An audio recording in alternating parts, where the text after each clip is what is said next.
اور جب ان کے بارے میں عذاب کا وعدہ پورا ہوگا تو ہم ان کے لیے زمین میں سے ایک جانور نکالیں گے جو ان سے باتیں کرے گا۔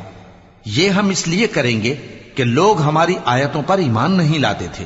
اور جس روز ہم ہر امت میں سے ایک بڑے گروہ کو جمع کریں گے جو ہماری آیتوں کی تکذیب کرتے تھے، پھر ان کی جماعت بندی کی جائے گی یہاں تک کہ جب سب آ جائیں گے تو اللہ فرمائے گا کہ کیا تم نے میری آیتوں کو جھٹلا دیا تھا، حالانکہ تم نے اپنے علم سے ان کا احاطہ تو کیا ہی نہ تھا؟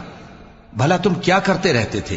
اور ان کے ظلم کے سبب ان کے حق میں وعدہ عذاب پورا ہو کر رہے گا تو وہ بول بھی نہ سکیں گے۔